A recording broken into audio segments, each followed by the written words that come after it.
Selalu saja Anda diarahkan dengan ancaman, hinaan, caci maki, teroran. Ngapain Anda bayar lagi? Ya, ngapain Anda cicil lagi?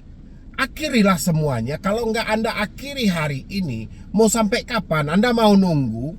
Anda benar-benar hancur dulu, benar-benar habis dulu semuanya, baru Anda sadar.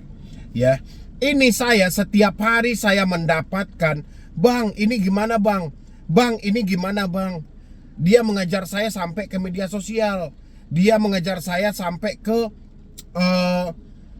aplikasi-aplikasi yang dimana saya bergabung. Bahkan di akun Gojek saya aja mereka juga ikut menagih.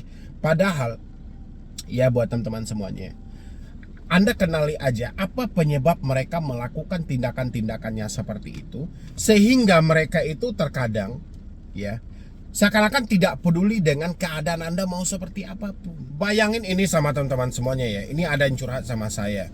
"Bang, saya kena pinjol hampir 100 juta. Ya. Tiap hari dimaki, dilecehkan bang. Padahal saya bayar on time. Telat sehari saja tapi saya bayar. Saya juga ada kerja tambahan jualan juga buat nutupin semuanya." Kayak gini dibilang bang. Ya, kayak gini dia bilang. "Jika 1 jam ke depan sikap Anda seperti ini, tidak ada itikat baik dan masih belum membayar apabila mengalami keterlambatan, maka sistem akan otomatis memproses data Anda, pelaporan ke OJK untuk blacklist, data Anda, memasukkan data Anda ke daftar hitam sebagai nasabah yang bermasalah." Ya, itu yang pertama. Di sini, walaupun mereka tidak menyebutkan nama aplikasi, jelas ini adalah pinjol legal dan pinjol yang terverifikasi di OJK. Nyatanya mereka memakai cara tekanan dengan katanya pelaporan data kita kepada OJK untuk dilakukan pemblacklistan. Otomatis ini adalah pinjol legal dan pinjol resmi. Tapi yang terjadi adalah sebagai pinjol resmi, sebagai pinjol yang terdaftar, mereka melakukan pengancaman. Dasar binatang kok ya. Sudah diingatkan berkali-kali masih tidak mau membayarkan tagihan.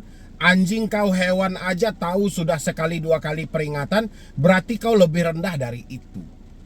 Kutunggu pembayaranmu 1 jam lagi ya. Kalau tidak, foto selfie KTP-mu ku ajukan pinjol dan fotomu ku sebarkan, alamatmu ku banjiri, paket COD ku tunggu. Jelas ini dilakukan oleh pinjol legal.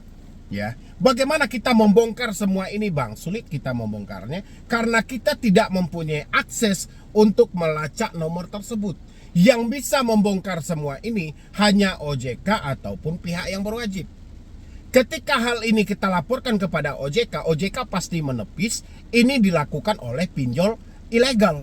Karena yang selalu dikambing hitamkan ilegal. Kalau kita perhatikan dari penggunaan kata-katanya, ini adalah pinjol legal. Contoh, ini, jika 1 jam ke depan sikap Anda seperti ini, tidak ada itikat baik, masih belum pembayaran apabila mengalami keterlambatan, maka sistem akan otomatis memproses data Anda, pelaporan ke OJK untuk blacklist. Yang bisa melaporkan data kita ke OJK hanyalah pinjol-pinjol legal. Pinjol ilegal tidak mungkin, karena pinjol ilegal diburu. Pinjol ilegal akan dibasmi. Nggak mungkin pinjol ilegal melakukan pengancaman, pelaporan kepada OJK. Otomatis ini adalah pinjol legal. OJK tidak akan percaya, karena OJK menutup cara berpikir kita. OJK lebih percaya dengan fakta yang terjadi. Kalau tidak menyebutkan nama aplikasi berarti itu ilegal. Kalau mengancam-ngancam berarti ilegal. Padahal yang bermasalah bukan ilegalnya, tapi legal yang resmi berlabel OJK, diberi izin, selalu berlindung di balik undang-undang OJK, tapi mengancam kayak banci aja gitu, tidak menyebutkan nama aplikasi. Ya, ini yang terjadi. Terus apa yang harus kita lakukan bang? Anda cari tahu aja, kira-kira pinjol ini dari mana? Pinjol apa yang mengalami jatuh tempo? Ada nggak aplikasi yang hijau-hijau sama Anda? Kalau ada ya sudah, berhenti bayarnya gitu loh. Kalau Anda bilangin di sini, saya kena pinjol hampir 100 juta, tiap hari dimaki, dilecehkan, padahal saya bayar on time, telat sehari tapi saya tapi saya bayar. Saya juga kerja tambahan jualan juga buat nutupin semuanya. Karena Anda mampu setiap saat Anda on time dalam pembayaran, tapi sudah saya bilangin tadi, ngapain Anda sibuk bayar pinjol? Anda akan dijadikan sapi peras. Anda akan dijadikan ATM berjalan. Sekarang terbukti. Anda telat 1 hari aja dimaki-maki dan dilecehkan. Kenapa? Karena dia tahu ketika dimaki-maki, ketika dilecehkan pasti Anda membayar. Pasti Anda mencari perpanjangan. Mulai hari ini jangan Anda bayar. Ya. Jangan Anda bayar mulai hari ini. Anda cari tahu nama aplikasinya. Kira-kira yang jatuh tempo per hari ini pinjol apa? Anda hentikan segala pembayarannya. Itu kalau dari saya ya. Jangan kita ikutin lagi. Kalau kita ikutin ini nggak akan pernah selesai-selesai gitu loh. Ini ada lagi, bang saya kan galbay di aplikasi Aku Laku. DC-nya datang terus. Saya pakai alamat orang tua. Katanya dia ngomong ke orang tua, saya mau bawa pengacara. Hutang saya hanya 9 juta sama bunga. Gimana solusinya bang? Ya solusinya kalau mampu bayarkan, kalau tidak mampu persetan dengan hal itu. Sampaikan sama DC yang datang, saya tidak mampu bayar, saya tidak sanggup bayar dan saya tidak mungkin bayar lagi. Tapi ingat, DC yang datang harus Anda periksa dulu. Ada adikar apa tidak? Ada surat kuasa apa tidak? Ada sertifikat profesi penagihan apa tidak? Kalau tidak ada, usir debt collectornya dari rumah Anda. Anda nggak perlu menampung mereka.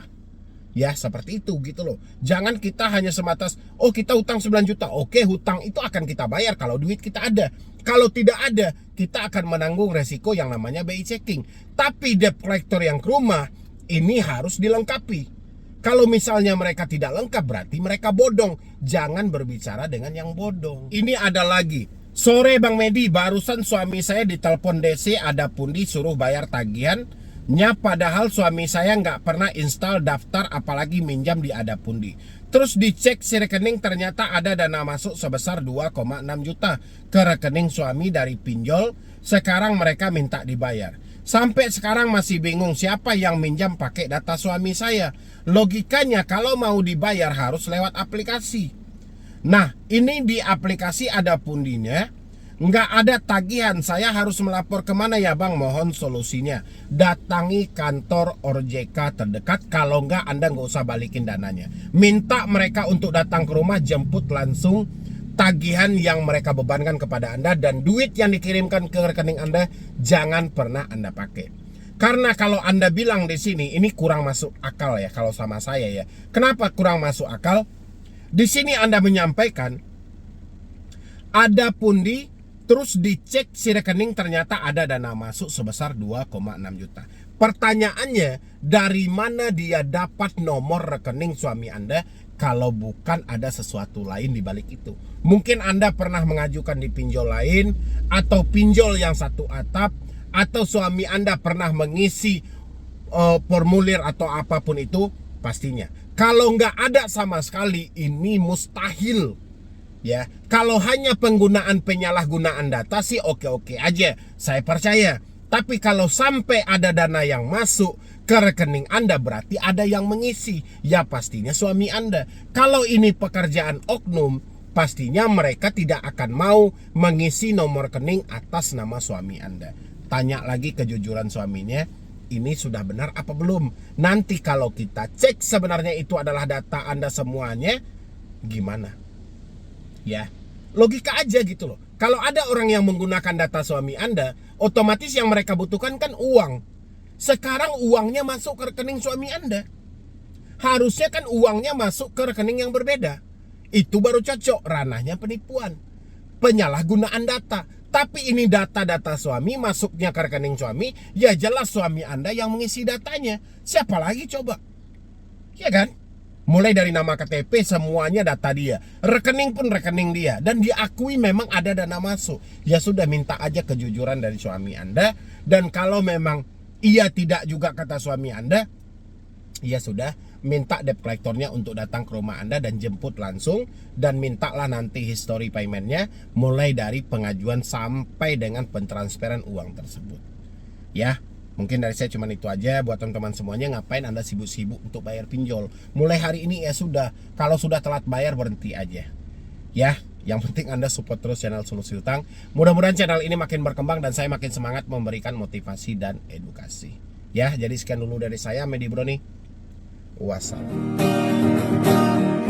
Di malam ini mata tidak terpejamkan, mikirin hutang yang gak pernah habis.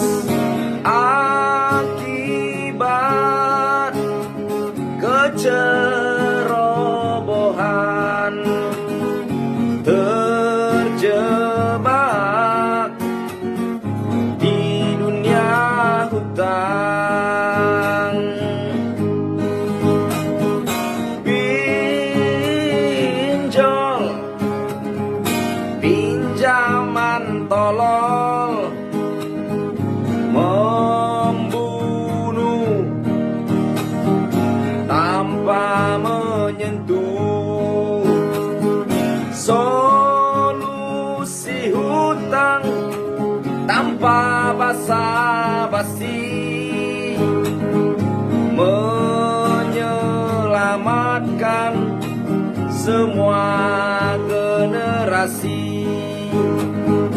Berhentilah, berhentilah, gali lubang tutup lubang. Ingatlah, ingatlah, lebih baik malu sesaat daripada hancur selamanya. Lebih baik malu sesaat daripada hancur selamanya.